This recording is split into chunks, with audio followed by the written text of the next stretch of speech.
Ministerio Adventista Sehar Hazul presenta.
Continuamos entonces hablando acerca del juicio investigador. Recordamos algunos de los aspectos que nos estudiamos, en el cual observábamos que no es como nos lo han enseñado el juicio investigador.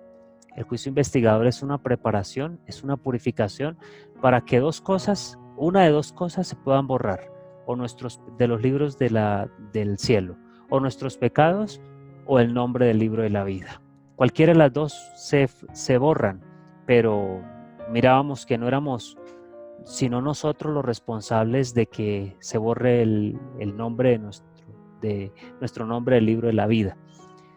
Así que continuamos con el juicio investigador y el gran día de la expiación, que como ustedes de pronto han escuchado, han estudiado, es el mismo suceso. Eso sucedía en el antiguo Israel. Una obra especial de purificación. El Señor nos dice en Consejos para la Iglesia, la página 635.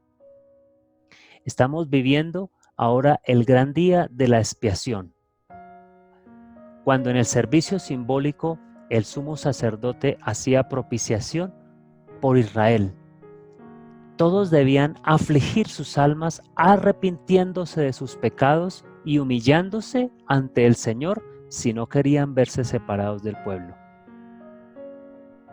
De la misma manera, todos los que desean que sus nombres sean conservados en el libro de la vida, deben ahora, en los pocos días que les queden de este tiempo de gracia, afligir sus almas ante Dios honda y sinceramente el corazón.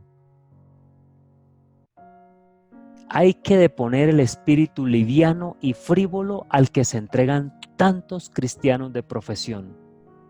Empeñada lucha espera a todos aquellos que quieran subyugar las malas inclinaciones que tratan de dominarlos. La obra de preparación es obra individual. No somos salvados en grupos.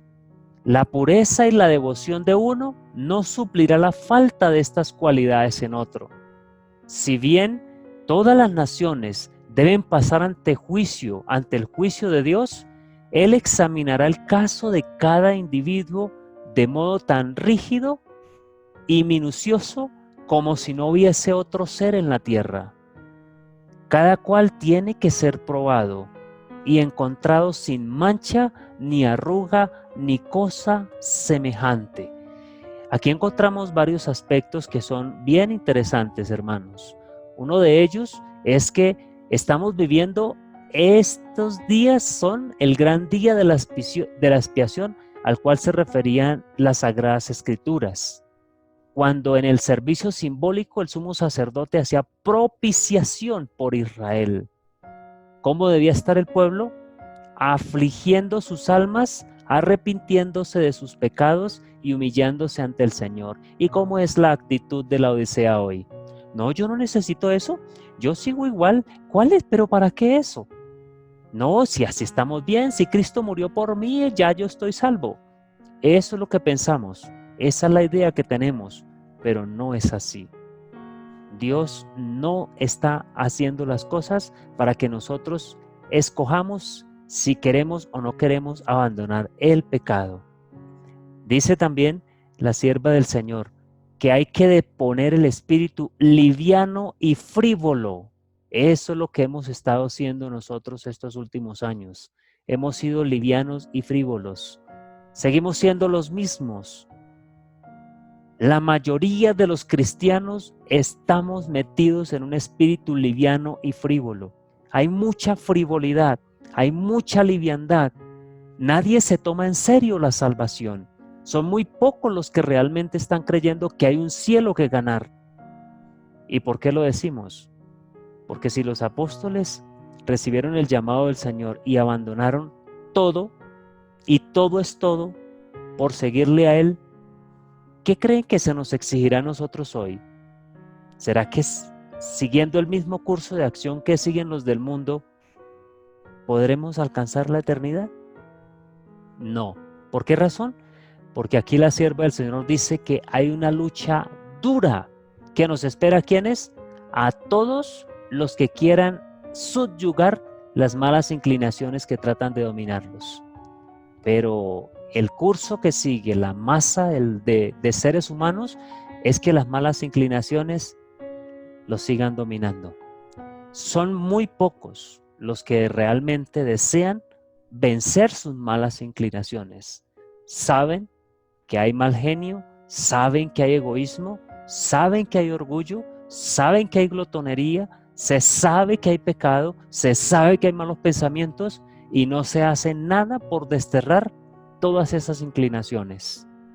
La obra de preparación, dice, es una obra individual y este es uno de los grandes engaños que Satanás ha metido con la organización. Si usted se sale de la iglesia, se pierde. Usted tiene que venir aquí a la iglesia y tiene que seguir apoyando esto porque se pierde. Eso es falso, porque la obra de preparación, como ustedes lo están leyendo ahí, es individual. Nadie es salvado ¿en qué? En grupo. Nadie es salvado en grupo. Nos salvamos individualmente. Nadie es salvado en grupo.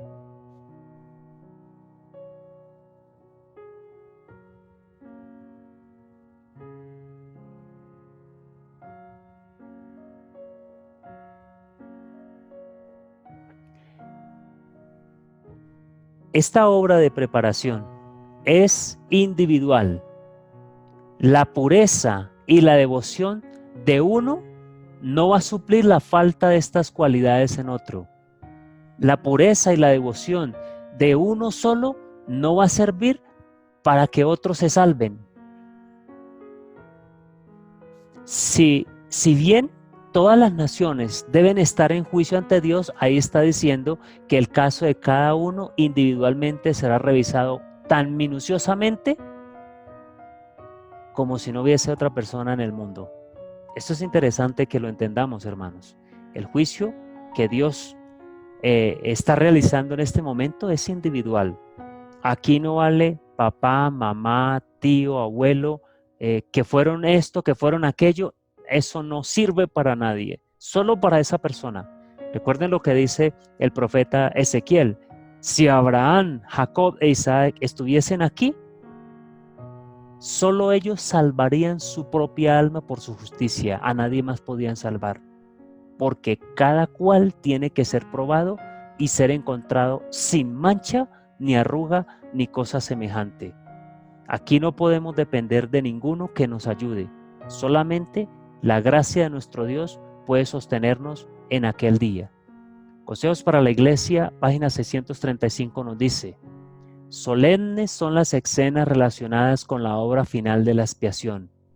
Incalculables son los intereses que ésta envuelve. Acuerde que estamos hablando del juicio investigador y lo estamos comparando con el gran día de la expiación, que son lo mismo, y que debe haber una obra especial de purificación. Esta obra se viene realizando desde hace muchos años. Pronto, dice ella, nadie sabe cuándo, les tocará ser juzgados a los vivos. ¿Cuándo? Pronto. Y si ella lo dijo hace más de 100 años, ¿será que nosotros no estamos más cerca de ese momento en que estemos siendo juzgados los vivos? Recuerden que el juicio de los vivos es un juicio de purificación. Si usted rechaza la luz que Dios está dando en este momento de prueba para el pueblo de Dios, está escogiendo a quién servir. En la augusta presencia de nuestro Dios, nuestras vidas deben ser pasadas en revista. En este, más que en cualquier otro tiempo, conviene que toda alma preste atención a la amonestación del Señor. Velad y orad, porque no sabéis cuándo será el tiempo. Aquí nosotros encontramos que Dios no nos está pidiendo angustia en este momento, porque de pronto nuestro nombre esté ya pasándose por allá. No. Dios nos pide que aceptemos los rayos de luz que está derramando, que nos arrepintamos, nos convirtamos y aceptemos los rayos de luz. Cuando nosotros vamos avanzando de luz en luz, el juicio investigador está obrando en mí la purificación. Pero cuando yo rechazo la luz, entonces las cosas son al revés. Mis pecados no pueden ser borrados. En el mismo libro, la página 636 dice: cuando quede concluida la obra del juicio investigador, quedará también decidida la suerte de todos para vida o para muerte. El tiempo de gracia terminará poco antes de que el Señor aparezca en las nubes del cielo. Al mirar hacia ese tiempo, Cristo declara en el Apocalipsis: el que es injusto, sea injusto aún, y el que es sucio, sea sucio aún, y el que es justo, sea justo aún, y el que es santo, sea aún santo. He aquí yo vengo presto, y mi galardón está conmigo, para dar la recompensa a cada uno según sea su obra. Dios está esperando que nosotros aprovechemos este tiempo para prepararnos y para estar listos. Este gran día de expiación es una obra especial de purificación del pueblo. ¿Cuál pueblo? El pueblo que va a dar el fuerte pregón, el ejército sin banderas. Consejos para la iglesia, en la misma página, el párrafo 3 dice: los justos y los impíos continuarán viviendo en la tierra en su estado mortal. Los hombres seguirán plantando y edificando, comiendo y bebiendo, inconscientes, todos ellos, de que la decisión final e irrevocable ha sido pronunciada en el santuario celestial. Inadvertida como ladrón a medianoche, llegará la hora decisiva que fija el destino de cada uno, cuando será retirado definitivamente el ofrecimiento de la gracia que se dirigiera a los culpables. El conflicto de los siglos nos dice: los que vivan en la tierra cuando cese la intercesión de Cristo en el santuario celestial deberán estar en pie en la presencia del Dios Santo sin mediador. Sus vestiduras deberán estar sin mácula, sus caracteres purificados de todo pecado por la sangre de la aspersión. Por la gracia de Dios y sus propios y diligentes esfuerzos, note, la gracia de Dios se combina con los diligentes esfuerzos propios para ser vencedores en la lucha con el mal. Aquí no hay espacio para nosotros bajar la guardia. Tenemos que luchar y el esfuerzo es personal.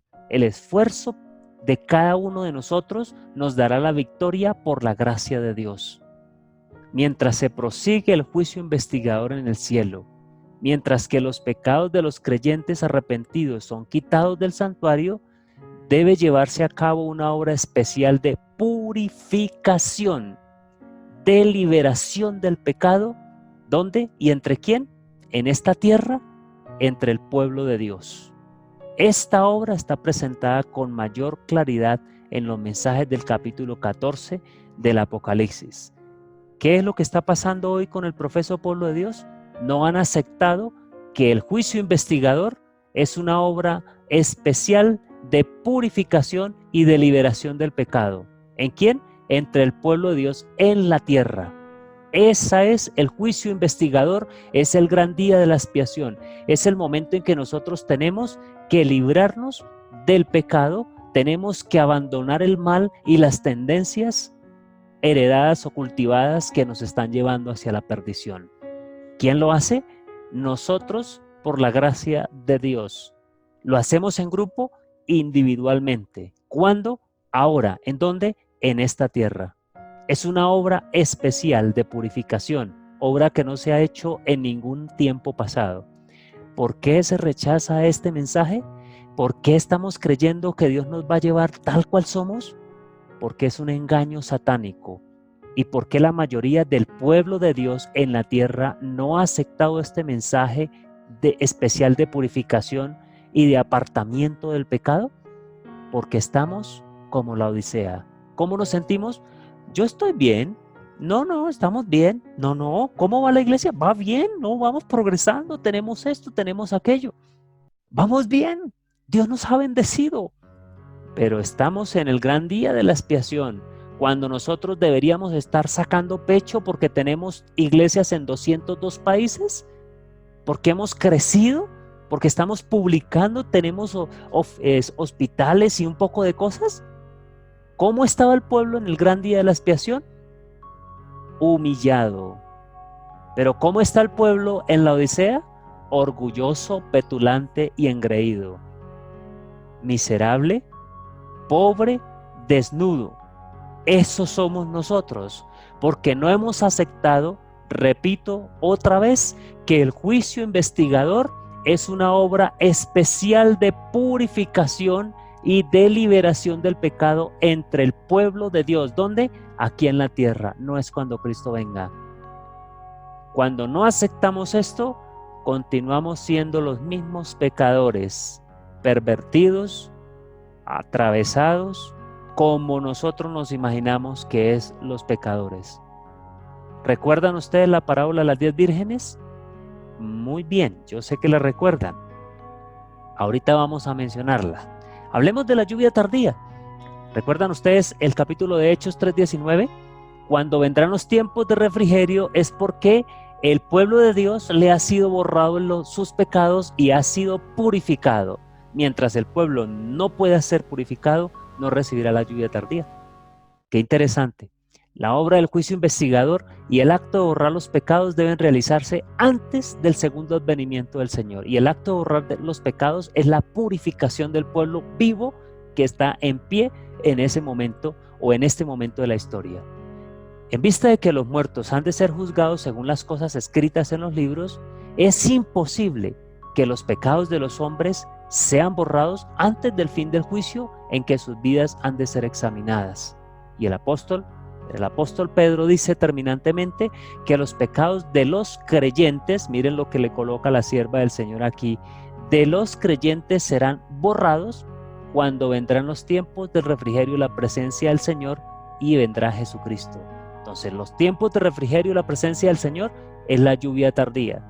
Esa lluvia tardía solo caerá en el pueblo cuando se haya realizado el gran día de la expiación en cada corazón individualmente. La lluvia tardía entonces caerá de una manera grupal. Cada uno tiene que prepararse individualmente. Y cuando eso suceda, entonces ¿quién vendrá? Jesucristo.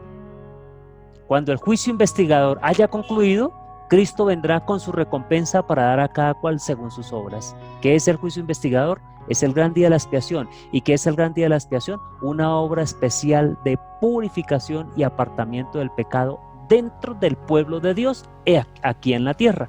Por lo que entonces, cuando ese gran día de la expiación, ese juicio investigador termine, llegará la lluvia tardía y después vendrá Jesucristo. Ese es el orden en que el Señor quiere que entendamos este evento. Conflicto de los siglos, página 596. El ángel que une su voz a la proclamación del tercer mensaje alumbrará toda la tierra con su gloria. Así se predice una obra de extensión universal y de poder extraordinario.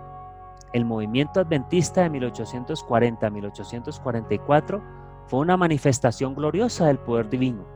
El mensaje del primer ángel fue llevado a todas las estaciones misioneras de la tierra y en algunos países se distinguió por el mayor interés religioso que se haya visto en país cualquiera desde el tiempo de la Reforma del siglo XVI. Pero todo esto será superado por el poderoso movimiento que ha de desarrollarse bajo la proclamación de la última amonestación del tercer ángel. Esta obra será semejante a la que se realizó en el día del Pentecostés. Como la lluvia temprana fue dada en tiempos de la efusión del Espíritu Santo al principio del ministerio evangélico para hacer crecer la preciosa semilla, así la lluvia tardía será dada al final de dicho ministerio para madurar la cosecha. Entonces hay una lluvia temprana que hace nacer el grano, pero hay una lluvia tardía que hace madurarlo. Si no nace el grano, no hay planta que rociar, y si no hay planta que rociar, no hay fruto que madurar. Entonces no habrá lluvia tardía. Por lo tanto, la lluvia temprana es importante para que nazca la verdad, la semilla de la verdad florezca, y la lluvia tardía madurará el grano. Hace madurar la cosecha. Entonces, esta obra es precisamente cuando se termine el juicio investigador. ¿Y qué es el juicio investigador? El gran día de la expiación. Y el gran día de la expiación es purificación. La gran obra de la evangelización no terminará con menor manifestación del poder divino que la que señaló el principio de ella. Las profecías que se cumplieron en tiempos de la efusión de la lluvia temprana al principio del ministerio evangélico deben volverse a cumplir en tiempos de la lluvia tardía al fin de dicho ministerio. Esos son los tiempos de refrigerio en que pensaba el apóstol Pedro cuando dijo allá en Hechos 3, 19 y 20: así que arrepentíos y convertíos para que sean borrados vuestros pecados, pues que vendrán los tiempos del refrigerio de la presencia del Señor, y Él enviará a Jesucristo. El apóstol Pedro, de una manera inspirada, nos está mostrando la línea de tiempo del juicio investigador: arrepentíos y convertíos. La línea de tiempo, el gran día de la expiación, para que sean borrados vuestros pecados. Arrepentimiento, conversión, purificación y lluvia tardía. Vendrán los tiempos de refrigerio. Y cuando esto suceda, entonces vendrá ¿quién? Jesucristo, la segunda venida. Si esto no sucede en nuestras vidas, arrepentimiento, conversión, borramiento de pecados, no vendrá el Espíritu Santo, y cuando venga Cristo, nosotros estaremos dentro de las 5 vírgenes insensatas. Quedaremos por fuera de la cena de bodas del Cordero. Recibiréis poder, página 297, párrafo 3 dice: la lluvia tardía ha de caer sobre el pueblo de Dios. Noten, hermanos, sobre el pueblo de Dios. ¿Sobre quién se va a realizar y se está realizando el juicio investigador? Sobre el pueblo de Dios. El gran día de la expiación, ¿quién lo practicaba? El pueblo de Dios. ¿Cómo debía estar el pueblo de Dios? Humillados ante la presencia de Dios, arrepintiéndonos, confesando nuestros pecados, convirtiéndonos para que sean borrados, o sea, nos purifiquen. Y aquí dice que la lluvia tardía ha de caer sobre el pueblo de Dios. Un poderoso ángel descenderá del cielo y toda la tierra será iluminada con su gloria. Y ella pregunta: ¿estamos listos para tomar parte en la gloriosa obra del tercer ángel? ¿Están nuestros vasos listos para recibir el rocío celestial? ¿Y cuáles son nuestros vasos? ¿No es nuestro cuerpo? ¿Cómo vamos a presentar un cuerpo vivo, santo y agradable a Dios para que el Espíritu Santo lo tome cuando lo estamos matando? No nos engañemos, como decíamos hace un tiempo atrás. Dios no puede ser burlado. ¿Tenemos contaminación y pecado en el corazón? ¿Creen que con contaminación y pecado llegará el Espíritu Santo a tomarnos? Si es así, dice ella, limpiemos el templo interior y preparémonos para la lluvia tardía. ¿Qué nos dicen? ¿Qué nos han enseñado respecto a la lluvia tardía? No, el Espíritu Santo cae y tiene que usted estar dentro de la iglesia en un culto para que pueda recibir el Espíritu Santo. Mentira, así no es. El refrigerio va a caer sobre los que estén preparados, estén en un culto o estén en otro lugar. Eso se vio bosquejado en la época en que Moisés recibió de Dios la orden de que escogiera 70 ancianos, que él los iba a llenar del Espíritu, el Espíritu Santo, para que le ayudaran en su obra. Y de esos 70 fueron varios, pero unos se quedaron en las tiendas. Y porque no fueron frente a Moisés, no crean que no cayó el Espíritu sobre ellos. También recibieron el Espíritu Santo y fueron contados dentro de los 70. O sea, que no nos dejemos llevar por las influencias humanas, que nos hacen creer que todo tiene que ser como ellos dicen. Pero el Señor no lo está diciendo de esa manera. Si es así, vuelvo a repetir, dice la sierva del Señor, limpiemos el templo interior y preparémonos para la lluvia tardía. El refrigerio de la presencia del Señor nunca caerá sobre corazones llenos de impureza. Dios nos ayude a morir al yo para que Cristo, la esperanza de gloria, pueda ser formado en nosotros. Recordemos, hermanos, que el juicio investigador es la obra de preparación para recibir la lluvia tardía. Sin esa obra de purificación que se realizaba el gran día de la expiación, no recibiremos la lluvia tardía. ¿Y qué es recibir precisamente la purificación? Arrepintiéndonos y convirtiéndonos y poniendo en práctica el mensaje del tercer ángel completo, incluyendo la reforma pro salud. Si no lo hacemos, ¿podremos presentar un templo? ¿Un vaso limpio para que sea llenado por el rocío celestial? No. Si no lo hacemos, no hemos muerto al yo. Cristo, la esperanza de gloria, entonces no puede ser formado en nosotros. Recuerden, Cristo, la esperanza de gloria, tiene que ser formado en nosotros. O sea, los 144,000, un grupo especial de redimidos que Dios está llamando en este juicio investigador y gran día de la expiación, son fotocopias de Cristo.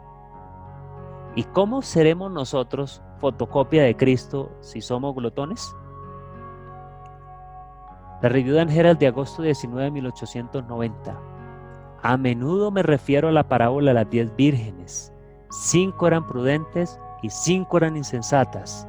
Esta parábola ha sido y será cumplida al pie de la letra, porque tiene una aplicación especial para este tiempo.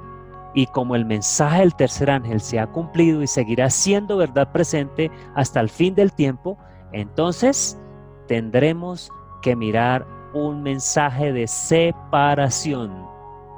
La verdad divide, la verdad separa.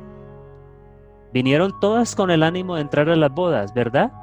Pero solo 5 estuvieron listas y 5 entraron. Las otras se quedaron por fuera. Señor, Señor, ábrenos. ¿Y qué les dijo el Señor? No las conozco.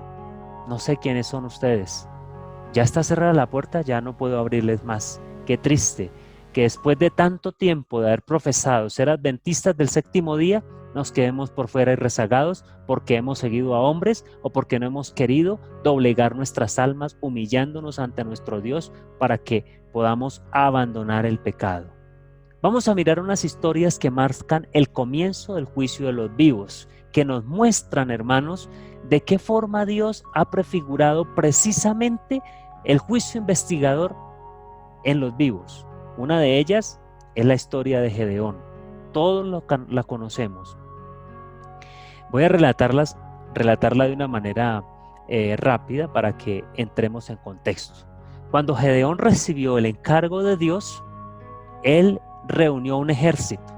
En Jueces 6:34 dice que el espíritu de Jehová vino sobre Gedeón y cuando éste tocó el cuerno, o sea, sonó la trompeta, los abiezeritas se reunieron con él. Jueces 6:34. Se reunieron alrededor de 10,000 o quizás más, con la idea de defenderse. Pero cuando se dieron cuenta que eran 125,000 madianitas, muchos de ellos temblaron. O sea, era un ejército desproporcionado. 10,000 para enfrentarse con 125,000. Pero Gedeón estaba confiado porque Dios era el que lo estaba guiando. Pero Gedeón no sabía que había un proceso de purificación. Y entonces el Señor le dijo, hay muchos en el pueblo, necesito que les diga que los que hayan comprado casas, que se queden, y no la hayan estrenado, que se queden, no sea que mueran en la batalla y otro venga y estrene la casa. Él hizo ese llamado y salieron un buen grupo. Se quedaron un grupo menos. Gedeón dijo, yo creo que con esto es suficiente. Pero el Señor le vuelve a decir, hay muchos todavía, dígales que los que están recién casados, entonces se vayan, porque si no han estado con su esposa, no desea que queden por ahí, entonces otro venga y se quede con su esposa. Se reunieron, los reunió Gedeón, les dio el tiempo, el mensaje y muchos salieron, se dividieron. Pero eran muchos todavía. Y el Señor le dice a Gedeón, Gedeón, hay muchos, así que necesito que los pases por este lago y yo le voy a decir quiénes se van a quedar ahí. Cada vez será más estricta la prueba. Y esta vez Gedeón los pasó por el lago y dependiendo de la forma en que ellos tomaban el agua, el Señor escogió y solo salieron 300. Imagínense la sorpresa de Gedeón. 125,000 madianitas enfrentarse con 300, eso a ningún general moderno le sonaba, ni era estrategia militar realmente razonable. Pero para Dios lo irrazonable y lo imposible es así, es más efectivo. Gedeón fue y le dijo, Señor, pero ¿será que sí podemos? Y el Señor le dice, acércate con tu criado a una de las tiendas de los madianitas. Y escuchó una conversación entre dos soldados y uno de ellos le decía, mire, yo tuve un sueño y miré que un gran pan de cebada, noten ustedes, un pan de cebada, llegaba, rodaba y tumbaba el campamento, una tienda de nosotros. Y el otro le interpreta el sueño y le dice, eso es Gedeón y su ejército. El Señor lo ha levantado y nos va a destruir. Eran 125,000. El Señor le da la estrategia a Gedeón y de esa forma ganan la batalla sin que ninguno de los 300 sacara la espada para acabar con el ejército enemigo. Dios está reuniendo un ejército. ¿Cómo lo hizo? Por medio de mensajes. Los mensajes del primero, del segundo y del tercer ángel. ¿Recuerdan que lo leímos hace un rato? El que rechaza el mensaje del primer ángel no puede ser beneficiado con el mensaje del segundo, y menos con el mensaje de la lluvia, de la clamor de medianoche, y menos con el mensaje del tercer ángel. ¿Cuántos mensajes hay ahí? 4. ¿Cuántos usó Gedeón? 4. ¿Se prefigura? Se prefigura. Esa es la obra especial de purificación. Dios está realizando el juicio investigador y está levantando un ejército, ¿sí? Un ejército, como lo dice Jeremías 6:17. Puse también sobre vosotros atalayas. ¿Y dónde están los atalayas? ¿De dónde son? ¿No forman parte de un ejército? Claro. ¿Y para qué son? Para dar alarma. Que dijesen, escuchad al sonido de la trompeta, y ellos dijeron, no escucharemos. La gran mayoría de profesos adventistas se van a quedar por fuera de este ejército. Ezequiel 37, 9 y 10 nos dice también que se debía profetizar. Hay un mensaje: profetiza, hijo de hombre, di al Espíritu. Espíritu, ven sobre los 4 vientos y sopla sobre estos muertos y vivirán. ¿Cómo estaban ellos? Muertos. Y cuando se profetiza, se les da un mensaje como Dios lo manda, el Espíritu entra y viven y se ponen sobre sus pies y conforman un gran ejército, un poderoso ejército que será el que Dios usará para poder predicar el mensaje final al mundo que perece. Pero estos salen del pueblo profeso, no salen de otro lado. Dios está llamando en este momento con este mensaje a aquellos que quieran formar parte de ese gran ejército. Dios está reuniendo ese ejército hoy, lo está haciendo, está llamando a sus hijos para que se preparen, porque la crisis que se avecina es bastante grande. Miremos la historia de Ezequiel en el capítulo 37, la preparación del pueblo de Dios. Ezequiel 37, 9 al 11 nos dice, y me dijo, profetiza al Espíritu, profetiza, hijo de hombre, di al Espíritu. Así ha dicho Jehová el Señor, vende los 4 vientos. ¿Cuántos vientos? 4. Y sopla sobre estos muertos y vivirán. ¿Cómo está el pueblo de Dios hoy? ¿Vivo? Están muertos. Estamos así muertos, pero Dios quiere revivirlo. Y así lo hace el profeta.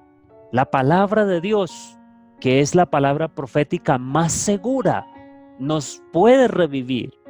Y entró espíritu en ellos y vivieron, y estuvieron sobre sus pies un ejército. Y me dijo luego, hijo de hombre, todos estos huesos son la casa de Israel. ¿Recuerdan la visión de los huesos secos, no? He aquí ellos dicen, nuestros huesos se secaron y pereció nuestra esperanza y del todo somos destruidos. Esa obra de reavivación, esa obra de resurrección es la que Dios está tratando de hacer hoy mediante el juicio investigador sobre su pueblo. Los está o nos está preparando para recibir la lluvia tardía. Según Apocalipsis 7, 1 al 3, se muestran los 4 vientos de la tierra. Están detenidos para que no soplase viento alguno sobre la tierra ni sobre el mar. ¿Hasta cuándo? Hasta que todos los siervos de Dios sean sellados en sus frentes. ¿Y cuál es el sello que van a recibir? Miremos. Según Mensajes Selectos, tomo 3, página 467. Recuerden ustedes los 4 vientos de Ezequiel y recuerden ustedes los 4 vientos de Apocalipsis. La sierva del Señor dice que ángeles están sosteniendo los 4 vientos, representados como caballos iracundos que tratan de soltarse para correr sobre la faz de toda la tierra, sembrando destrucción y muerte a su paso. ¿Ustedes creen que esta supuesta pandemia son los 4 vientos que se soltaron? No, hermanos, eso no es así. Lo que está pasando hoy es sencillamente una cortina de humo que el enemigo ha querido colocar para evitar que el pueblo de Dios se prepare. Y como nosotros hemos estado muertos y dormidos, nos hemos dejado llevar por las circunstancias sin hacer nada. Pero los 4 vientos, ella los representa como caballos iracundos. ¿Ustedes han visto un caballo iracundo? Están tratando de soltarse y van a correr sobre la faz de la tierra y van a sembrar paz y amor, ¿verdad? Destrucción y muerte a su paso. No hemos visto nada todavía, hermanos. Y ella dice, ¿deberíamos dormir al propio borde del mundo eterno? ¿Deberíamos ser sordos, fríos y muertos? ¿O que tengamos en nuestras iglesias el espíritu y el aliento de Dios inhalando a su pueblo, que éste se ponga de pie y viva? Necesitamos ver que el camino es angosto y la puerta estrecha. ¿Y cómo estamos viendo el camino? No, todavía tranquilos en nuestros trabajos, botándole el tiempo a Babilonia, sirviéndole al mundo y Dios necesitando gente que quiera prepararse. ¿Qué hacemos nosotros hoy, mis hermanos apreciados, con tan poco tiempo que nos queda y con el tiempo tan valioso que es, haciendo lo que los demás hacen? ¿Qué hacemos todavía si tenemos el deseo de formar parte del mundo eterno? Durmiendo, estando muertos, fríos o sordos. ¿Qué hacemos sirviéndole al ser humano todavía, hermanos? Y no sirviéndole para la eternidad, sino sirviéndole para las cosas pasajeras. ¿Por qué todavía tenemos ese espíritu? No hemos visto todavía el camino que es angosto. No hemos entrado por la puerta estrecha, porque todavía nos hace falta. ¿Y cuándo dijo eso? 1897, hermanos. ¿Y hoy? ¿Será que estamos más lejos? Ezequiel capítulo 9, el sellamiento de los 144,000. Este es un grupo, el ejército especial que el Señor está preparando para dar el fuerte pregón. La sierva del Señor menciona que no debe ser para nosotros puntos de discusión el saber quiénes son los 144,000, si son ese número exacto o no, sino lo que nos debe interesar es formar parte de esos 144,000. Porque saben, mis hermanos, ningún adventista se salvará de esta generación si no forma parte de los 144,000. Es tremendo, es tremendo. El ejército que Dios está preparando para el fuerte pregón son los 144,000 y no lo hemos entendido. Ezequiel 9:4 dice, y le dijo Jehová, pasa por en medio de la ciudad, por en medio de Jerusalén, y ponles una señal en la frente a los hombres que gimen y que claman a causa de todas las abominaciones que se hacen en medio de ella. Y hoy en día encontramos profesos cristianos, profesos adventistas, creyendo que alcahuetear todo el pecado y la maldad de todos los adventistas, sean de la organización, no sean de la organización, que profesen ese nombre, es sencillamente la orden que Dios nos ha dado. No. Si nosotros no aborrecemos el pecado, no lo odiamos, no estamos cumpliendo la promesa de Génesis 3:15. Enemistad pondré entre ti y la mujer. Entre la simiente de la serpiente y la simiente de la mujer debe haber enemistad. Entre las obras de la luz y las obras de las tinieblas debe haber enemistad. No debe haber amistad. No debe haber concesiones. No debe haber concesión con el pecado, ni con las tinieblas, ni con el autor de ellas. ¿Y por qué entonces seguimos practicándolo? Porque Dios no ha puesto todavía esa enemistad en nuestros corazones, porque nos gusta el pecado. Testimonios para la Iglesia, tomo 3, página 295. El verdadero pueblo de Dios que toma a pecho el espíritu y la obra del Señor y la salvación de las almas, verá siempre al pecado en su verdadero carácter pecaminoso. Estará siempre de parte de los que denuncian claramente los pecados que tan fácilmente asedian a los hijos de Dios, especialmente en la obra final que se hace en favor de la Iglesia. ¿Cuándo? En este tiempo. ¿Cuándo? En el tiempo del sellamiento de los 144,000 que han de subsistir sin defecto delante del trono de Dios. Ellos, el pueblo verdadero de Dios, sentirán muy profundamente los errores, los yerros de los que profesan ser hijos de Dios. Pero estamos tranquilos. Allá ellos, decimos. No, pues ellos allá, yo mejor me quedo callado porque eso es meterse en problemas. No, si estamos siendo purificados, si estamos siendo llevados por el camino correcto, vamos a sentir repulsión, tristeza, dolor por el pecado de los que profesan ser hijos de Dios. Esto, dice, los expone con mucho vigor la ilustración que presenta el profeta acerca de la última obra bajo la figura de los hombres que tenían sendas armas destructoras en las manos. ¿Saben cuáles son? Los de Ezequiel 9. Los 6 varones, hermanos. 6 varones y 7 con el que tenía un tintero de escribano. Pero ese que tenía el tintero de escribano tenía una obra diferente a los otros 6. Los otros 6 venían a destruir. ¿Y por dónde empezaba la obra de destrucción? Por el pueblo. Así lo dice. Y dijo Jehová, pasa por en medio de la ciudad, por en medio de Jerusalén, y ponles una señal en la frente. ¿A quiénes? Había una característica específica a los que iban a recibir el sello, a los hombres que gimen y que claman a causa de todas las abominaciones que se hacen en medio de Jerusalén. Hoy en día tenemos la Jerusalén que está llena de maldad, de abominación, de pecado, y tenemos que denunciar esos abusos. Tenemos que mirar, gemir y clamar porque ellos están siendo presa de las tinieblas. Esto tenemos que verlo, porque hay ángeles que están siendo descritos en Ezequiel 9 para destruir. La obra del Espíritu Santo es de convencer al mundo de pecado, de justicia y de juicio. El mundo solo puede ser advertido viendo a los que creen en la verdad, santificados por la verdad y actuando sobre principios elevados y santos, demostrando en un sentido alto y elevado la línea de demarcación entre los que guardan los mandamientos de Dios y aquellos que los pisotean bajo sus pies. Qué interesante, hermanos. A nosotros nos acostumbraron, podría decir, nos adiestraron a creer que dando estudios bíblicos nos vamos a salvar y vamos a salvar a los demás. ¡Qué falso! ¡Qué falso!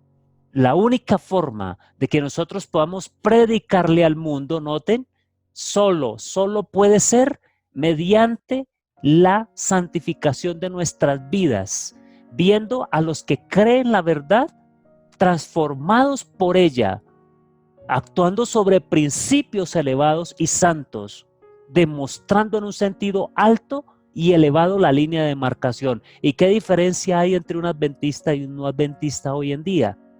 No hay esta línea de demarcación. Entonces, ¿para qué perdemos tiempo llevando estudios bíblicos? ¿Para qué perdemos tiempo dando conferencias? Si es claro, no estamos haciendo nada, solo para mascar el pecado, podríamos decirlo, para mantenernos entretenidos, para mantenernos dormidos y muertos Eso no sirve de nada si la verdad no ha hecho nada en su vida. Si sigue siendo el mismo, si seguimos siendo los mismos, la verdad no ha hecho el efecto que es y de nada nos sirve decirle a los demás guarden el sábado porque nosotros ni siquiera lo estaremos guardando. Y mire que la sierva del Señor menciona, guardan los mandamientos de Dios y otros que los pisotean. La santificación del Espíritu señala la diferencia entre aquellos que tengan el sello de Dios y los que guardan el espurio día de descanso. Cuando viene la prueba, será demostrado claramente que es la marca de la bestia. ¿Cuándo qué? Cuando viene la prueba. ¿Estaremos nosotros ya guardando el domingo sin darnos cuenta? Porque cuando transgredimos el sábado, lo estamos rechazando y estaremos aceptando entonces el falso día de reposo. Porque no hay más. O somos hijos de Dios o somos hijos de las tinieblas. Tiempos de purificación. El galardón. El Señor nos dice en Apocalipsis 22, 11 y 12. El que es injusto, sea injusto todavía. El que es inmundo, sea inmundo todavía. El que es justo, practique la justicia todavía. Y el que es santo, santifíquese todavía. Y él dice, he aquí yo vengo pronto, y mi galardón conmigo para recompensar a cada uno según sea su obra. Entonces, cuando Cristo regrese, viene por un pueblo que ya ha sido purificado, por un pueblo que puede mantenerse en pie y puede verlo cara a cara y no ser destruido. No vamos a ser purificados con la presencia de Jesús. No lo vamos a hacer. Cuando Cristo venga ya viene con un galardón. Y ese galardón es transformarnos para ser eternos, no para ser puros. Cristo nos dará la eternidad cuando Él regrese y no nos va a dar la purificación, porque eso ya lo debíamos haber logrado. ¿Cuándo y dónde? Hoy y aquí en la tierra. Por eso Él ya viene con el galardón y va a recompensar a cada uno según sea su ¿qué? Su obra. ¿Y a quiénes le toca vencer? Es a nosotros con nuestros propios y diligentes esfuerzos. Miremos esta cita que nos muestra cuándo es que debemos purificarnos. Testimonios para la Iglesia, tomo 2. Creemos sin duda alguna que Cristo va a venir pronto. Esto no es una fábula para nosotros, es una realidad.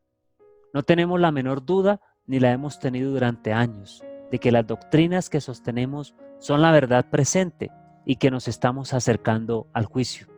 Nos estamos preparando para encontrar a aquel que aparecerá en las nubes de los cielos escoltado por una hueste de santos ángeles, para poder dar a los fieles y justos el toque final de ¿qué? Noten qué es lo que viene a hacer Jesús, a darnos el toque final de la inmortalidad, no de la purificación. Cuando Él venga, no lo hará para limpiarnos de nuestros pecados, hermanos, noten. No nos va a quitar los defectos de carácter o curarnos de las flaquezas de nuestro temperamento y disposición. Si es que se ha de realizar en nosotros esta obra, se hará antes de aquel tiempo. ¿Qué es lo que trae Cristo para darnos en la transformación?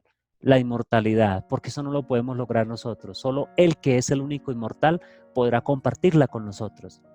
Y cuando Él venga, no nos va a quitar los defectos de carácter. Ya eso tiene que haber sido hecho, ¿cuándo? En estos días. Cuando venga el Señor, los que son santos seguirán siendo santos. Noten, por eso lo dice Apocalipsis, el que es santo, siga siendo santo.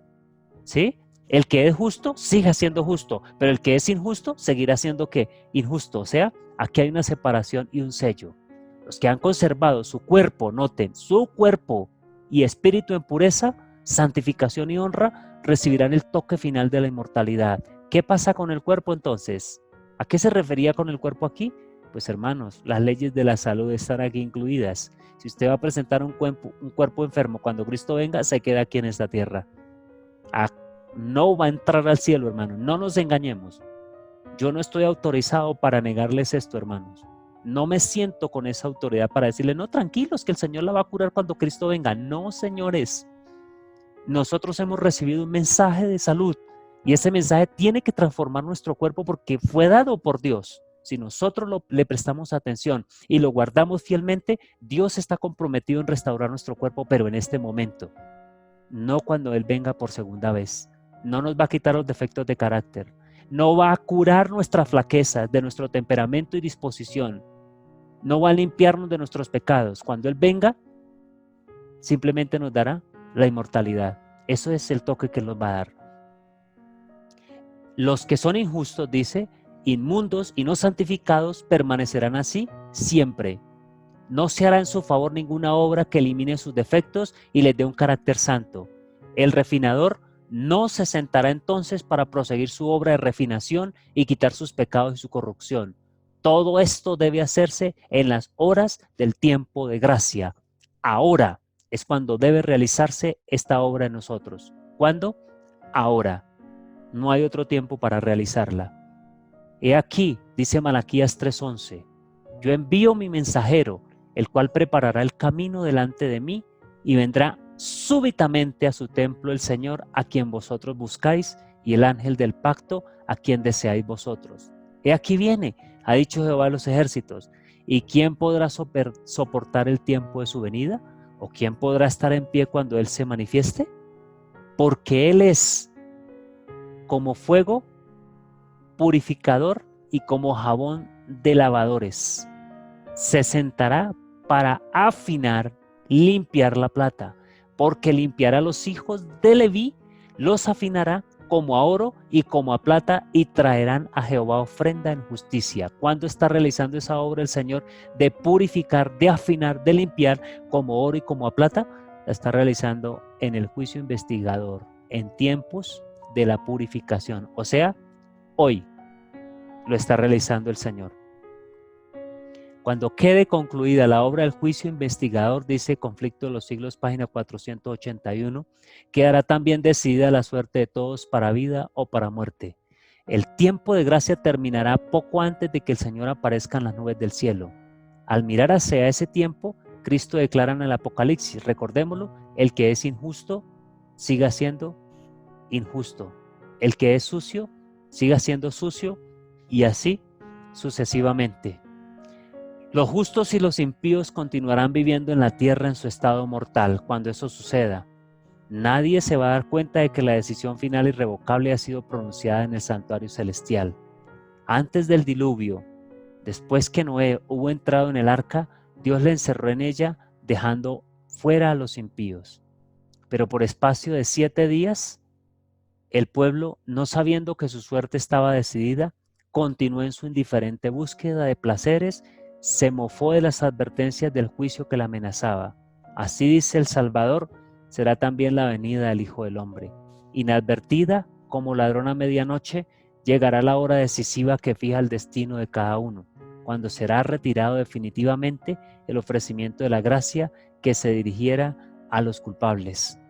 Qué triste, hermanos, qué triste que hoy se rían muchos de nosotros y nos llamen quizás fanáticos, nos llamen extremistas, nos llamen como sea, porque están creyendo que Dios los va a llevar al cielo así. Es triste, pero cuando llegue la hora decisiva y ellos se den cuenta, es posible que sea demasiado tarde. ¿Cuándo sucederá eso? A medianoche. ¿Qué sucederá? La crisis. Hay unas citas importantes que quiero compartir ahorita. Palabras del Gran Maestro, por ejemplo, en la página 339 nos dice: es en la crisis cuando se revela el carácter. Cuando la voz fervorosa proclamó a medianoche: he aquí el esposo viene, salid a recibirle, y las vírgenes que dormían fueron despertadas de su sueño, se vio quién había hecho la preparación para el acontecimiento. Ambas clases fueron tomadas desprevenidas porque ambas durmieron. Pero una estaba preparada para la emergencia, o sea, utilizó bien el tiempo de gracia, ¿no? Y la otra fue hallada sin preparación. Así también hoy en día, una calamidad repentina e inesperada, noten, una calamidad repentina e inesperada, algo que pone al alma cara a cara ¿con qué? Con la muerte, demostrará si uno tiene verdadera fe en las promesas de Dios. Mostrará si el alma es sostenida por la gracia. La gran prueba final viene a la terminación del tiempo de gracia, cuando será demasiado tarde para que la necesidad del alma sea suplida. Noten, hermanos, una calamidad repentina e inesperada, algo que pone al alma cara a cara con la muerte. Ahí tenemos pistas de lo que nos espera, lo que nos viene dentro de muy poquito tiempo, porque la gran prueba final viene y viene para saber y mostrar quién es quién. Realmente hoy en día no se reconoce quién es el verdadero y quién es el falso, pero cuando llegue la prueba nos daremos cuenta. Es más, hermanos, en estos días nada más nos hemos estado dando cuenta que estamos todos dormidos con todas las injusticias que se han estado cometiendo durante estos días contra el pueblo de Dios y contra todo el mundo, y nadie dice nada. ¿Cómo será cuando nos pongan cara a cara con la muerte? Hemos aceptado cosas que antes no hubiéramos aceptado bajo ninguna condición, y hoy prácticamente estamos siendo llevados al matadero silenciosamente sin darnos cuenta. El enemigo se está riendo de nosotros. Agradezco al Señor. Quiero que le presten mucha atención a esta cita, hermanos. A mí me dejó pensando mucho. Esto es interesante porque esta fue una visión que la sierva del Señor tuvo y nos muestra claves importantísimas para no dejarnos llevar por el fanatismo ni por cualquier error. Agradezco al Señor, dice ella, por un buen descanso nocturno. Dormí hasta las 3. No dormí mucho la noche siguiente al sábado, ya que durante aquella noche una escena muy impresionante pasó ante mí. Y ella empieza a relatar la escena y dice: parecía haber una enorme confusión y un gran conflicto entre ejércitos. ¿Qué vio ella? Una enorme confusión, hermanos. Confusión y un gran conflicto entre ejércitos. ¿Esto qué es? Guerra, hermanos. Un gran conflicto entre ejércitos. Pero ella dice: un mensajero del Señor se paró ante mí y me dijo: llame a su familia, yo te conduciré, sígame. Me llevó por un pasadizo oscuro a través de un bosque, luego por las hendiduras de las montañas y me dijo: aquí están a salvo. Habían otros que habían sido llevados a este refugio. El mensajero celestial dijo: el tiempo de angustia ha llegado como un ladrón en la noche, como el Señor les advirtió que llegaría. Me desperté, ¿a qué horas? ¿A qué hora se despertó? A las 12. ¿A la qué? A la medianoche. ¿Qué había? Conflicto entre ejércitos. ¿Qué se inició después de esta guerra? El tiempo de angustia. El tiempo de prueba para saber quién es quién. Como ladrón en la noche. ¿Quién dio esa voz de alarma? Un mensajero celestial. ¿Estaban ellos preparados? ¿Sabían la fecha ellos? No, el mensajero vino a despertarlos. Llame a su familia, les dijo, y yo te conduciré, síganme. ¿Por qué? Porque fue como ladrón en la noche. ¿A qué hora se despertó? Vuelvo a insistir, a la medianoche. Me desperté a las 12 con tal impresión en mi mente como nunca lo olvidaré. La crisis está ya conjurada, hermanos. Dentro de poco tenemos que darnos cuenta que esto se avecina. Viene una enorme confusión en el mundo. Un gran conflicto entre ejércitos. Tenemos nosotros que estar preparados para lo que se viene, porque cuando el alma es puesta cara a cara con la muerte, se sabe de parte de quién está, como leíamos la cita anterior. Cristo en el Getsemaní oró hasta la medianoche, Juan 17, 4 al 5. Él dice: yo te he glorificado en la tierra, he acabado la obra que me diste que hiciese. Ahora pues, Padre, glorifícame tú al lado tuyo con aquella gloria que tuve contigo antes que el mundo fuese. Dice, esta fue la última oración de Cristo con sus discípulos. Fue ofrecido el Comentario Bíblico Adventista tomo 5, justo antes de que él entrara en el jardín del Getsemaní, donde él iba a ser traicionado y tomado.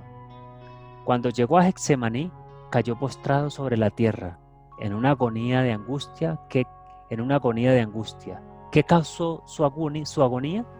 El peso de los pecados del mundo entero descansaba sobre su alma. Al estudiar esta oración, recordemos que fue justo antes de esta experiencia y justo antes de su traición y juicio que estas palabras fueron pronunciadas. Fue antes de que fuera traicionado que Cristo pronunció la oración. ¿Por qué a la medianoche? Miremos la Pascua. ¿A qué hora se hacía la Pascua según Éxodo 11, 4 al 7? Jehová ha dicho así: a la medianoche yo saldré por el medio de Egipto y morirá todo primogénito. Qué interesante, ¿no? La medianoche, la crisis vendrá a la medianoche. Es a la medianoche cuando Dios escoge mostrar su poder, dice el conflicto de los siglos. Es a la medianoche que hay más oscuridad y Dios puede manifestar su brazo poderoso. Comentario Bíblico Adventista, tomo 4, página 1161 dice, comentario de Elena G. White: tan pronto como el pueblo de Dios está sellado en sus frentes, no es ningún sello o marca que se pueda ver, sino un establecimiento en la verdad, tanto intelectual como espiritualmente, así que no pueden ser movidos. Tan pronto como el pueblo de Dios está sellado y preparado para el zarandeo, vendrá. De hecho, ya ha comenzado. ¿Qué ha comenzado? Los juicios de Dios están sobre la tierra para advertirnos, para que sepamos lo que está por venir. Qué interesante, hermanos. ¿Cuál es el sello de Dios? No es ningún sello o marca que se pueda ver. Es un establecimiento, un afianzamiento en la verdad, tanto intelectual como espiritualmente.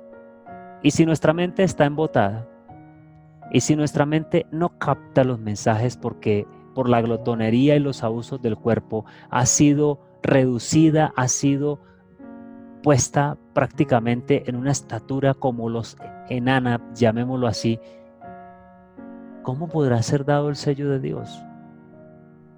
Y si la mente está así atrofiada, ¿cómo estará el espíritu entonces? No podemos entonces recibir el sello de Dios si nuestra mente, nuestro espíritu y nuestro cuerpo no están a la altura del momento. Y cuando eso suceda, estemos establecidos, afianzados en la verdad, entonces viene el zarandeo. No vendrá antes. No vendrá antes. ¿Por qué dice la sierva del Señor que ya ha comenzado? Porque es que precisamente el juicio investigador, que es el que desencadena todo esto, hermanos, hasta llegar a la lluvia tardía, empezó en 1844. Ya había comenzado la obra de purificación. Que el pueblo de Dios rechazó los mensajes de 1888 y 1863 y por eso el Señor no ha venido. Pero ya esta vez no va a ser lo mismo. Esta vez el que estuvo listo, estuvo listo. Primeros Escritos, página 43 dice: en este tiempo de sellamiento, Satanás está valiéndose de todo artificio. ¿En cuál tiempo? Pues en el que estamos viviendo, hermanos. En el juicio investigador, en el día de la expiación. Es el tiempo del sellamiento. Recordemos que es el tiempo de la purificación que nos afianza en la verdad. Satanás está valiendo de todo artificio para desviar de la verdad presente, noten, de la verdad presente el pensamiento del pueblo de Dios y para hacerlo vacilar. Vi una cubierta que Dios extendía sobre su pueblo para protegerlo en tiempo de aflicción. Y toda alma que se hubiese decidido por la verdad y fuese de corazón puro, había de ser cobijada por la cubierta del Todopoderoso. ¿Quiénes van a ser cubiertos? Los que se deciden por la verdad. Noten que la verdad es un mensaje, hermanos. Y los que tienen corazón como puro. No cualquiera podrá entrar. No, si yo soy glotón, si yo soy grosero, si yo soy adúltero, si yo tengo malos pensamientos, no esperemos que esta cubierta sea puesta sobre nosotros. No va a ser puesta sobre nosotros. Algunos de estos agentes de Satanás afectaban los cuerpos de algunos de los santos a quienes no podían engañar ni apartar de la verdad mediante una influencia satánica. Noten, hermanos, algunos de estos agentes de Satanás afectaban los cuerpos de algunos de los santos a quienes no podían engañar ni apartar de la verdad mediante una influencia satánica. ¿Qué está queriendo decir la sierva del Señor acá? Noten que Satanás se va a meter con nosotros como se metió con Job. Dios se lo va a permitir, pero ¿cómo deben estar nuestros cuerpos?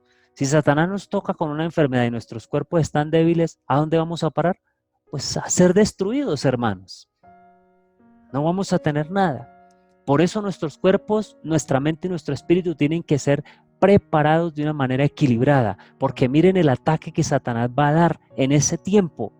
Van a ser algunos de los santos.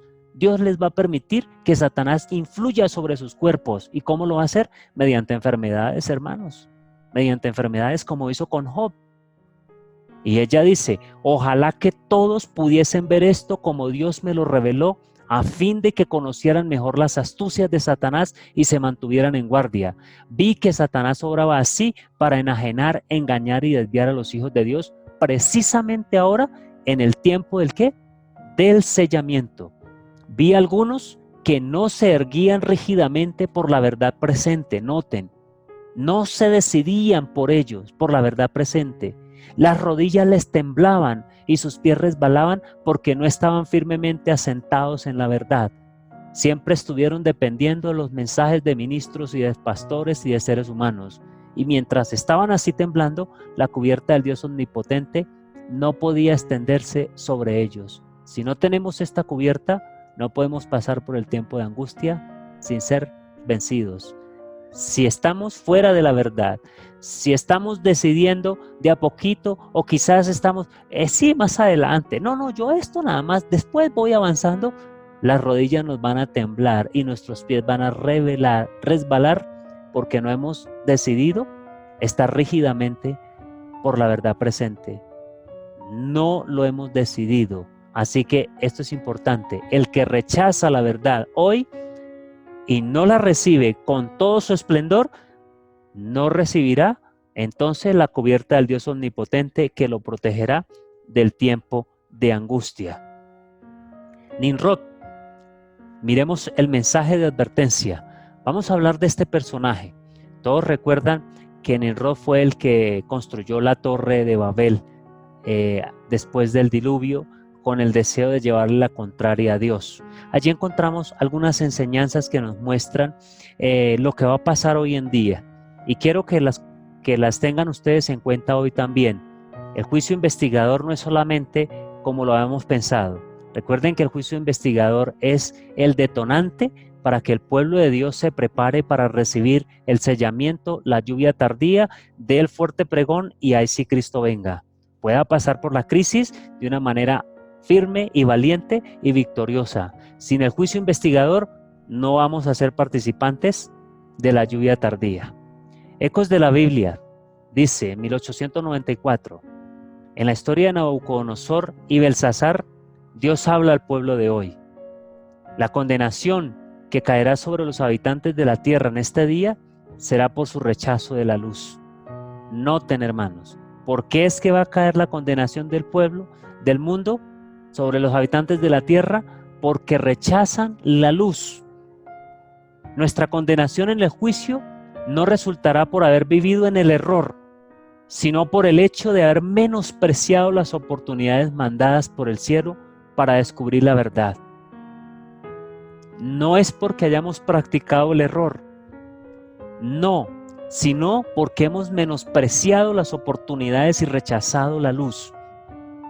Los medios para familiarizarnos con la verdad están dentro del alcance de todos, pero como el rey indulgente y egoísta, nosotros estamos dando más atención a las cosas que encantan al oído, agradan a los ojos y gratifican al paladar, que a las cosas que enriquecen a la mente, los tesoros divinos de la verdad. Mediante la verdad, podríamos responder a la pregunta, ¿qué debo hacer para ser salvo? Mediante esta gran verdad, nosotros podríamos saber qué hacer para ser salvos. Tenemos que buscar los medios para familiarizarnos con la verdad. No podemos quedarnos cruzados de brazos esperando a que todo nos caiga del cielo. Entonces, ¿cómo fue la caída de Nimrod? Había un pacto establecido según Génesis 8:20. El Señor le había dicho a Noé que no iba a destruir la tierra y por eso le dio el arco iris. Dijo, no volveré más a maldecir la tierra por causa del hombre, porque el intento del corazón del hombre es malo desde su juventud.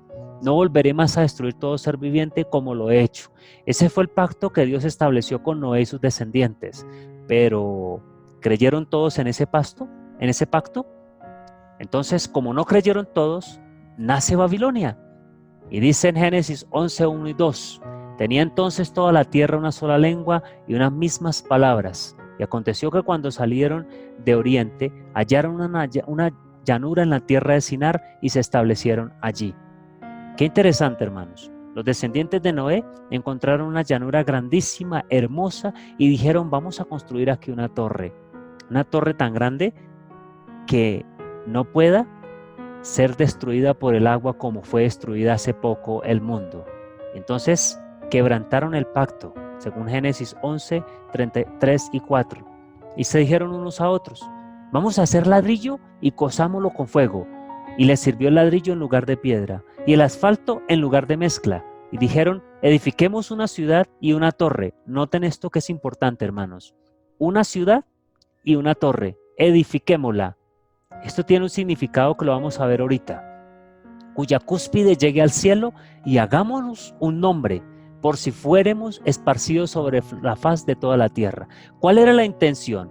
¿Cuál era el pacto establecido de Dios? Yo no lo voy a volver a destruir. ¿Y qué están diciendo ellos aquí? Es que Dios de pronto nos dijo mentiras y entonces puede volverlo a destruir. Entonces más bien preparémonos. ¿Qué había acá? Había sinceridad y misericordia. ¿Y qué había aquí? Había hipocresía. No creyeron. Incredulidad. Rechazo de una luz que Dios había dado para este pueblo, y entonces decidieron seguir los dictámenes de seres humanos. ¿Eso está pasando hoy? Está pasando hoy. Mensajes Selectos, tomo 3, página 343. Los que no están relacionados con Dios, lo están con el enemigo de Dios. Y aunque pueden ser honestos en el consejo que dan, ellos mismos pueden estar cegados y engañados. Satanás pone sugestiones en sus mentes y palabras en sus bocas que son enteramente contrarias a la mente y la voluntad de Dios. Así trabaja por medio de ellos para inducirlos a seguir senderos falsos.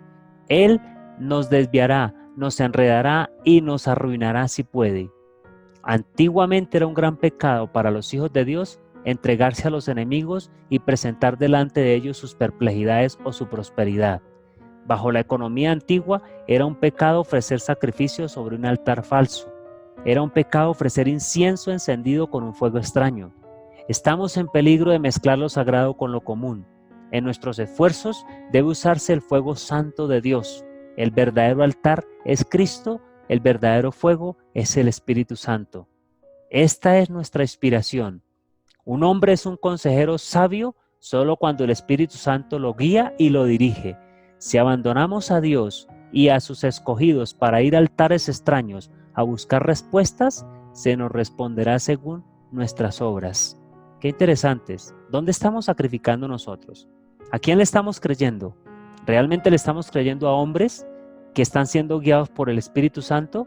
¿O estamos abandonando a Dios y estamos yendo a altares extraños a buscar respuestas? No, pero es que yo más bien me tomo esto para aquello, o yo más bien voy a esperar y le pregunto a este a ver qué me dice referente a esto. Cuando Dios ha dicho en su palabra que hay las respuestas si quiero ser salvo. Una ciudad y una torre. Y dijeron, edifiquémonos una ciudad y una torre. ¿Qué significa una ciudad? Una torre, deseo de toda la gente, nos dice que una torre significa iglesia o poder religioso. Dice en la parábola del Señor de la viña representa a Dios. La viña a la nación judía, el vallado a la ley divina que la protegía, y la torre era un símbolo del templo. Entonces, ¿qué edificaron ellos aquí? Una ciudad y una torre. La torre eran poder religioso, no lo olvidemos. Según lo que dice Miqueas 4:8, y tú, oh torre del rebaño, fortaleza, hija de Sión, hasta ti vendrá el señorío primero, el reino de la hija de Jerusalén. Y una ciudad es un reino, según Apocalipsis 11:18, dice, la grande ciudad que en sentido espiritual se llama Sodoma y Egipto, donde también nuestro Señor fue crucificado. La ciudad está representando entonces poder civil. ¿Qué hicieron aquí? Unieron el poder religioso con el poder civil. La torre representa el poder religioso y la ciudad representa el poder civil. ¿Dónde la hicieron? En una sola ciudad. No era la voluntad de Dios, ni es la voluntad de Dios que el poder religioso la torre, se una al poder civil. Y cuando esto sucede, ¿qué pasa? ¿Qué sucede? Hay adulterio espiritual. ¿Y qué nació de esta unión? Babilonia. ¿Y Babilonia no es una mujer adúltera presentada en Apocalipsis? Claro que sí. Miren, aquí lo dice, ha caído Babilonia. ¿Quién?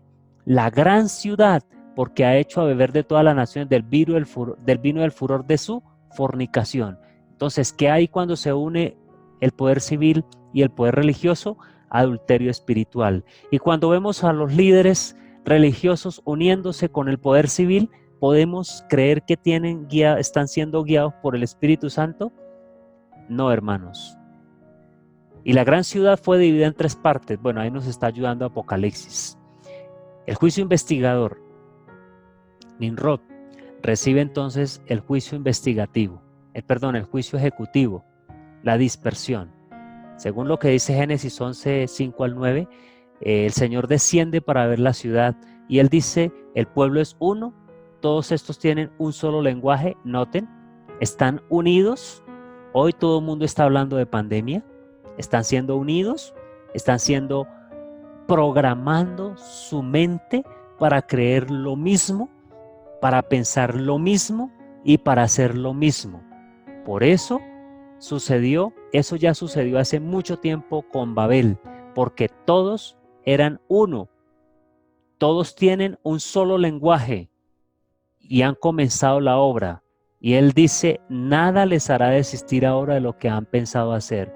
Hoy podemos pensar lo mismo, hermanos. Se ha comenzado la obra y nada los hará desistir, hasta solo la intervención de nuestro Señor.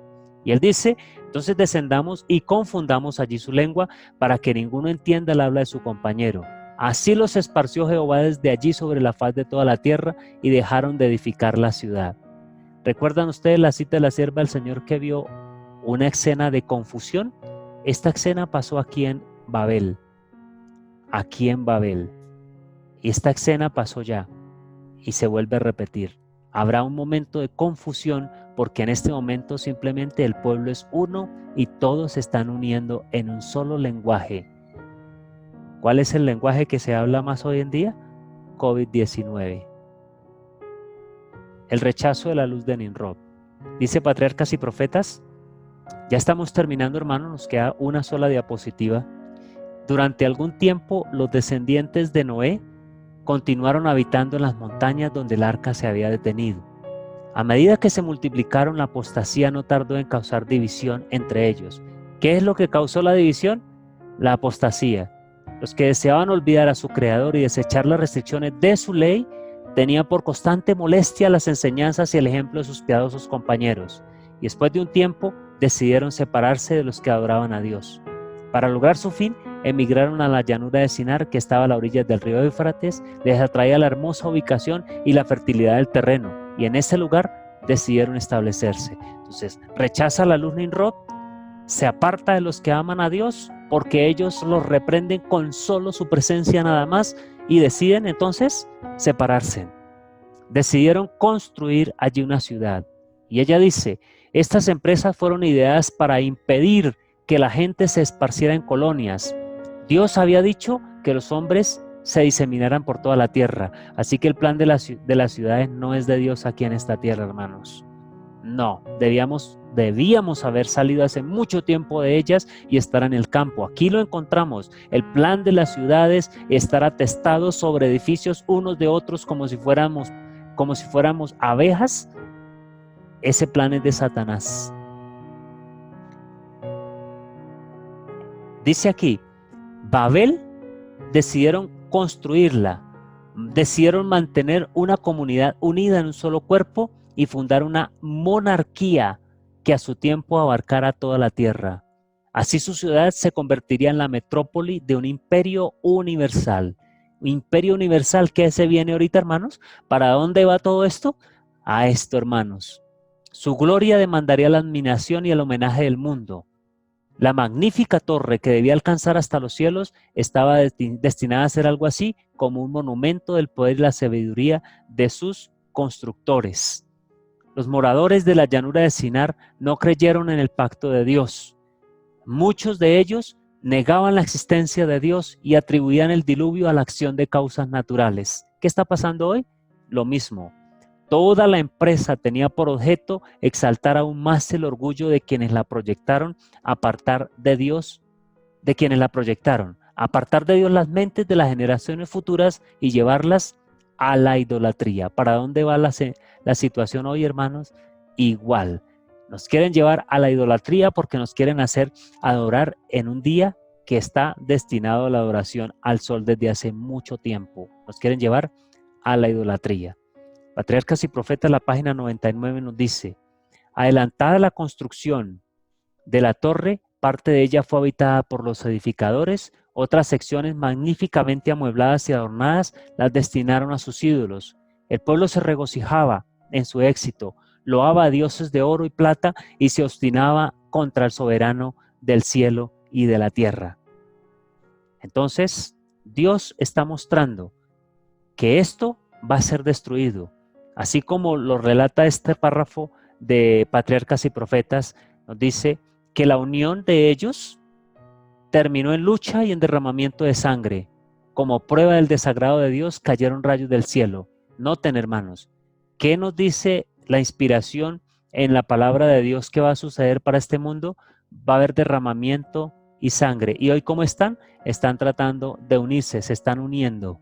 Pero esa unión va a terminar también en lucha y derramamiento de sangre, como terminó el origen de Babel. Así que Dios nos está mostrando, mediante la historia de Nimrod, que hay algo que nosotros tenemos que entender, que es, si no decidimos firmemente por la verdad, vamos a ser influenciados de tal forma por aquellos que no quieren estar cerca de los que son realmente hijos de Dios, y terminaremos arrodillándonos ante el poder del ser humano. Con esta cita,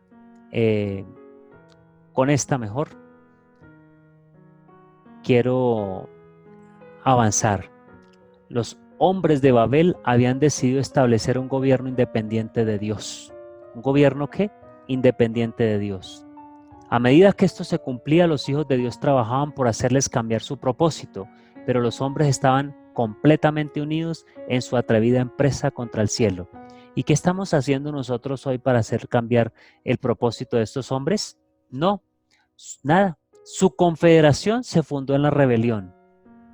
Aquí estamos viendo lo que dice la sierva. La confederación que hicieron estaba fundada en la rebelión contra Dios. Los hombres estaban tratando de establecer leyes que satisficieran su propio corazón cruel y egoísta. Esto es lo mismo que está pasando hoy, hermanos. Está pasando eso en medio del juicio investigador. Está sucediendo eso en medio de este juicio investigador. Los que temían al Señor le imploraron que intercediese, y descendió el Señor y derrumbó el monumento de su osadía, y por su misericordia confundió su lenguaje y extirpó sus propósitos y su rebelión. Dice la sierva del Señor que Dios soporta pacientemente la perversidad de los hombres, dándoles amplia oportunidad para arrepentirse, pero toma en cuenta todos sus ardides para resistir la autoridad de su justa y santa ley. De vez en cuando la mano invisible que empuña el cetro del gobierno se extiende para reprimir la iniquidad. Se da evidencia inequívoca de que el creador del universo, el que es infinito en sabiduría, amor y verdad, es el gobernante supremo del cielo y de la tierra, cuyo poder nadie puede desafiar impunemente. Entonces, hermanos, con esta cita terminamos. Los planes de los constructores de la Torre de Babel terminaron en vergüenza y derrota. El monumento de su orgullo sirvió para conmemorar su locura, pero los hombres siguen hoy el mismo sendero confiando en sí mismos y rechazando la ley de Dios. Es el principio que Satanás trató de practicar en el cielo, el mismo que siguió Caín al presentar su ofrenda. Hay constructores de torres en nuestros días. Los incrédulos formulan sus teorías sobre supuestas deducciones de la ciencia y rechazan la palabra revelada de Dios. Pretenden juzgar el gobierno moral de Dios, desprecian su ley y se jactan de la suficiencia de la razón humana. Y si no se ejecuta enseguida la sentencia para castigar una mala obra, el corazón de los hijos de los hombres se dispone a hacer lo malo, según Eclesiastés 8:11. Queremos ser constructores de las torres de Babel de estos días? ¿O queremos ser constructores del reino de Dios, de los cielos? ¿Qué podemos hacer nosotros? ¿Qué queremos hacer nosotros? ¿De qué forma podemos nosotros servir a nuestro Dios